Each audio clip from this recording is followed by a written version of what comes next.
പറയുന്നൊരു വാക്കാണ് ദൈവം കരുണയുള്ളവനാ. അന്നോ നിങ്ങൾ പറഞ്ഞിട്ടുണ്ടോ? നിങ്ങൾ എന്നെ പ്രസംഗം തുടങ്ങിയപ്പോഴേ ഒരുമാതിരി ചത്തപോലെ ഇരിക്കുന്നേ. ചെങ്ങന്നൂരിൻ്റെ നടുക്ക് കിടന്നിട്ട് കഞ്ഞി കുടിച്ചിട്ടാണ് വന്നേ. പ്രസംഗം തുടങ്ങിയപ്പോഴേ തല താപ്പോട്ട് പോയി. അപ്പോൾ 1 മണിക്കൂർ കഴിയുമ്പോഴത്തെ നിങ്ങളുടെ അവസ്ഥ എന്തായിരിക്കും? നമ്മുടെ ദൈവത്തിൻ്റെ ഒന്നാമത്തെ പ്രത്യേകതയായിട്ട് പറയുന്നത് ഇങ്ങനെയാണ്: തന്നെ ശരണം പ്രാപിക്കുന്നവരെ കൈവിടാത്തവനായ ദൈവം.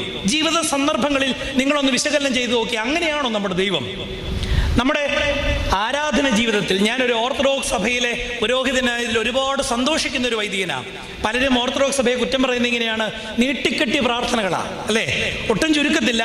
അതിൽ തന്നെ കൗമ തന്നെ എത്ര തവണയാണ്. ഞാൻ ഈ അടുത്തിടെ ഇന്ന് ചിന്തിക്കുകയായിരുന്നു, രാത്രി പ്രാർത്ഥനയ്ക്ക് എന്തിനാണ് ഇത്രയേറെ കൗമകൾ?